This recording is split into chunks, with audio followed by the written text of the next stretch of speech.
Boa noite, minhas irmãs, meus irmãos. Boa noite para a galera que está assistindo a gente nas redes sociais. E aqui é um espaço onde a gente compartilha risadas, né? A gente sorri muito aqui. Essa, para vocês que não conhecem a Rizoma, a comunidade Rizoma, é uma comunidade de fé que a gente sorri muito, a gente gargalha, a gente fala nossas piadas, a gente se diverte uns com os outros. É nítido quando a gente chega aqui nos momentos, né, anteriores ao culto, onde a gente fica ali conversando, comendo alguma coisinha que cada um sempre traz para poder colaborar com a mesa. A gente percebe que a gente curte, tá muito, né, uns com os outros. E isso é presente de Deus, isso é presença de Deus. Mas hoje o meu convite aqui é para a gente, enquanto comunidade de fé, para que a gente se entristeça junto, para que a gente não reconheça isso aqui apenas como um espaço para a gente acalentar os nossos corações, amenizar as nossas angústias e sairmos daqui ótimos, como se a gente estivesse anestesiado de alguma dor que a gente estivesse sentindo. Eu convido aqui as minhas irmãs e aos meus irmãos e a vocês que acompanham depois pela internet, para que a gente fique triste juntos, para que a gente embargue a voz junto, para que a gente sinta angústia junto, para que a gente sinta a nossa carne tremer junto, para que tenha um momento em que a gente comungue a dor e a tristeza. Porque a gente vive num município, né? Para quem não sabe, a gente está no município do Rio de Janeiro, um dos municípios de maior letalidade, né, do Brasil. E maior letalidade de pessoas, e mais especificamente de juventudes negras, localizadas dentro de territórios periféricos e dentro de territórios de favela. E eu, nesses meus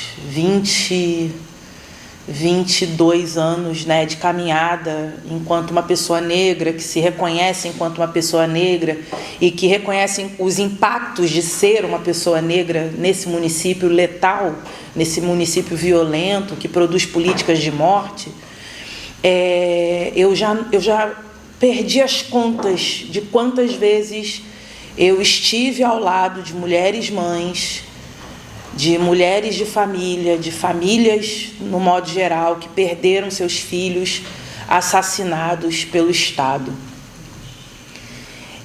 Eu não estou falando de filhos que sofreram uma dura policial violenta, eu não estou falando de filhos que foram humilhados nos seus trabalhos, nos seus subempregos, normalmente nos seus subempregos. Eu estou falando de mulheres mães que tiveram seus filhos assassinados. E eu não sei se alguém que está aqui, sentado no banco dessa igreja, sentado nos bancos dessa igreja, e de vocês que estão aí vendo a gente pela internet, se vocês já viram um corpo depois que tomou um tiro de 12.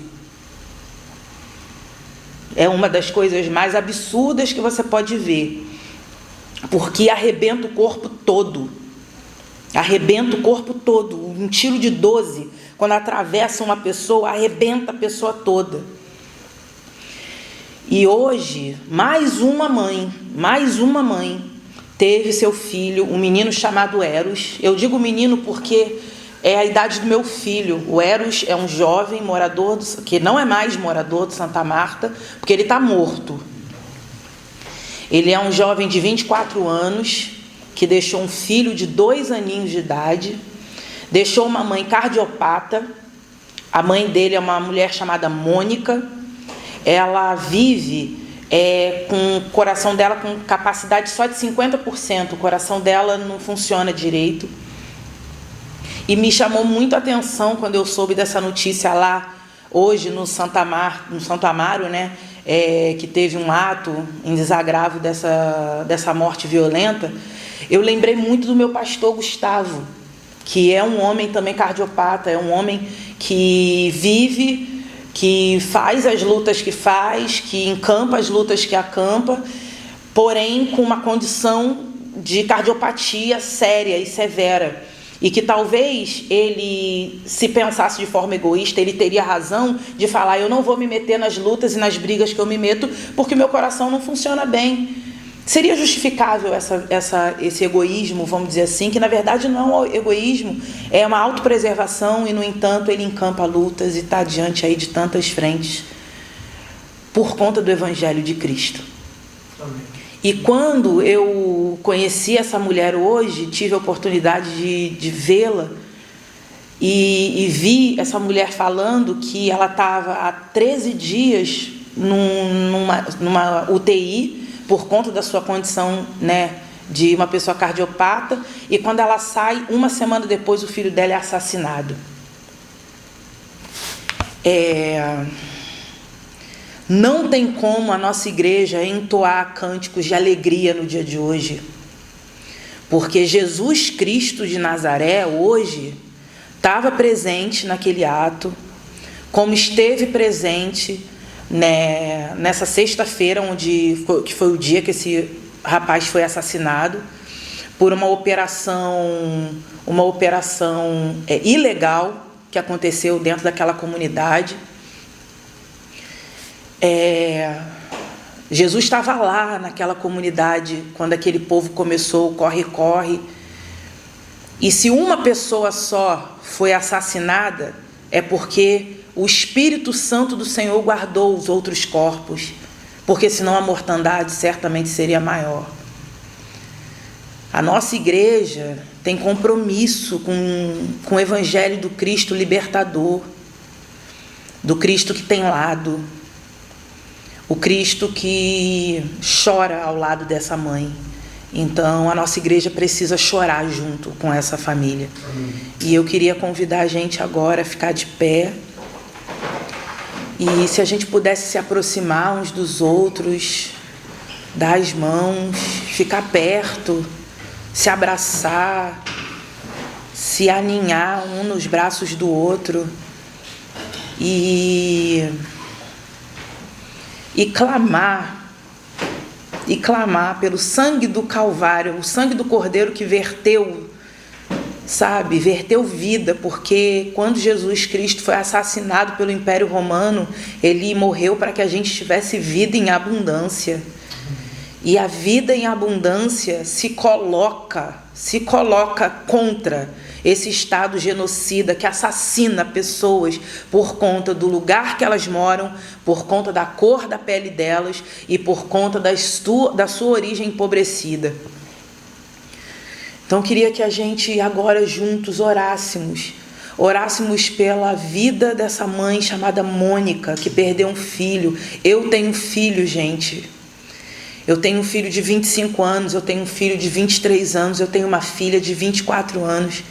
Vocês sabem que eu fiz adoção tardia, meus filhos estão na fila de execução desse estado. Não tem um dia que eu não pense que meus filhos possam ser assassinados por um policial que olhe para eles e ache que eles são bandidos, só porque eles são pessoas negras. A gente aqui dentro dessa nossa comunidade de fé tem pessoas que são oriundas de favela.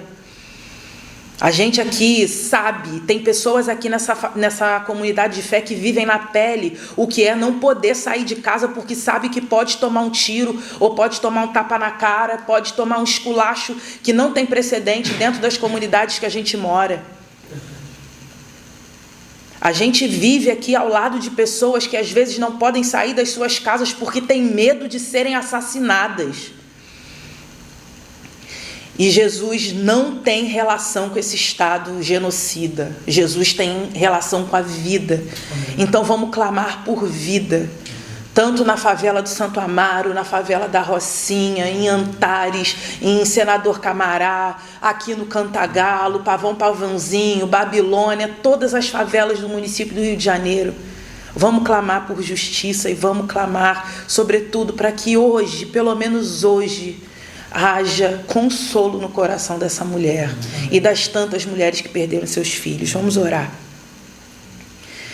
Senhor Deus, amado Pai, que ama a gente com amor de mãe, acolha acolha o nosso clamor, em nome de Jesus. Nesse momento a tua igreja chora junto daqueles que choram, porque esse é o ordenamento da tua palavra. Não faz sentido a gente fingir que não tem nada acontecendo enquanto a gente está vivendo num município, a gente está vivendo num estado que está entregue a uma política de morte, a uma política que tem relação com destruição e sobrecarrega pessoas que principalmente estão dentro de territórios periféricos e favelados. A gente ouve falar nos noticiários de televisão, a gente ouve falar sobre a dor das pessoas faveladas nas redes sociais, mas as pessoas faveladas estão sentindo dor agora, nesse momento. Então nós te pedimos, Senhor, acolhe o clamor da tua igreja e vá agora, Senhor, nesse exato momento. Nós precisamos da tua interferência agora nesse território.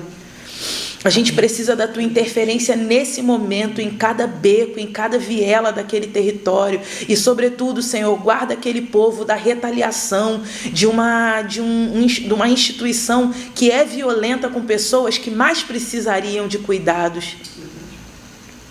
Senhor, nesse momento nós clamamos pela vida da irmã Mônica, a mãe do menino Eros. Cuida do coração dessa mãe.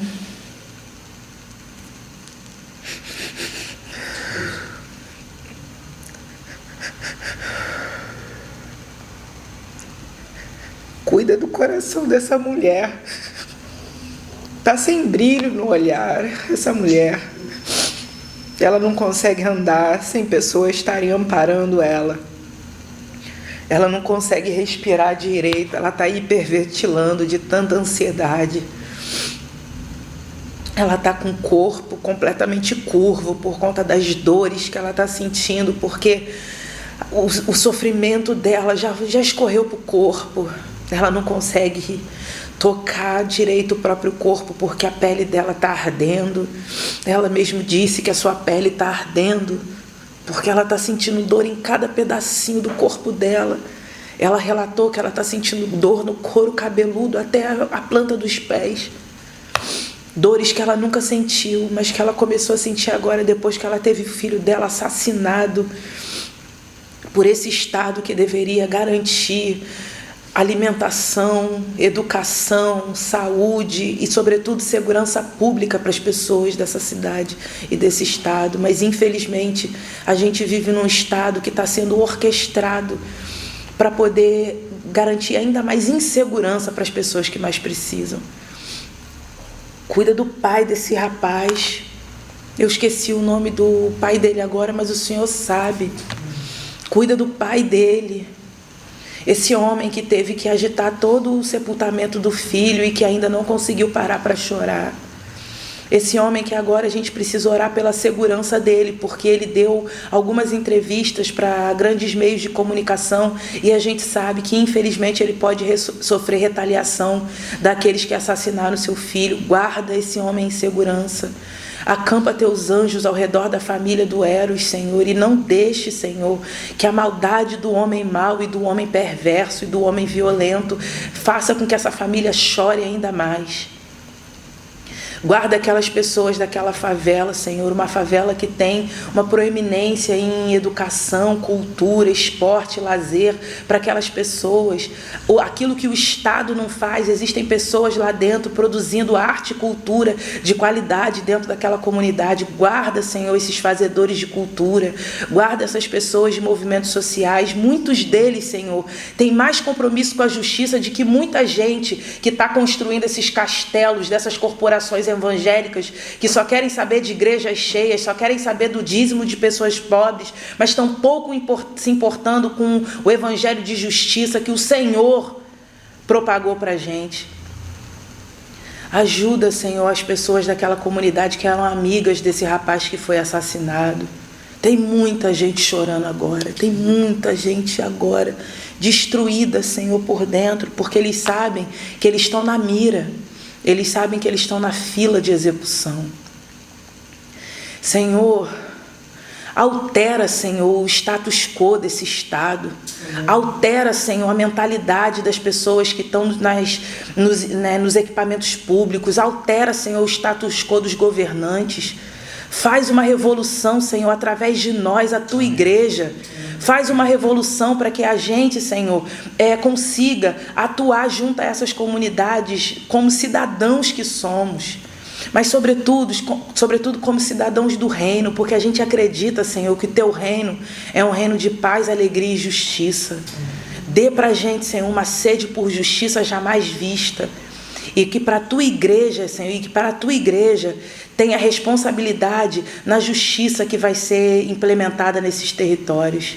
A gente quer, Senhor, a gente quer mais do que ser testemunha do teu amor, a gente quer servir, a gente quer ser instrumento do teu amor no nosso estado e no nosso município. Guarda o nosso coração, Senhor, não nos deixa ser indiferentes. Guarda o nosso coração enquanto igreja, que o nosso coração esteja disponível para chorar, mas também esteja disponível para arregaçar as mangas e construir uma cidade que tenha paz, alegria e justiça como o teu reino, Senhor. Guarda o coração da tua igreja, Senhor, que a tua igreja seja relevante nessa terra. Guarda a família do Eros, dê para eles descanso e paz. Em nome de Jesus é que nós oramos e nós acreditamos no milagre. A gente acredita que essa mãe vai dormir hoje. A gente acredita que esse pai vai dormir hoje. A gente acredita que eles vão conduzir da melhor forma a criação desse pequeno bebê que já é órfão, Pai. Faz com que o teu amor seja visto naquele lugar. Que ninguém entenda que como é que no meio de tanta dor eles estão sentindo alguma coisa como um alívio no coração. Que eles saibam que é o teu doce Espírito. É o teu doce Espírito sendo derramado sobre essa comunidade e sobre todas as outras comunidades. Teu povo precisa de alento, Senhor, e a gente sabe que tão somente do teu coração é que brota uma paz que excede todo o entendimento. Em nome de Jesus nós te oramos e acreditamos no teu milagre, Senhor. Amém. Amém.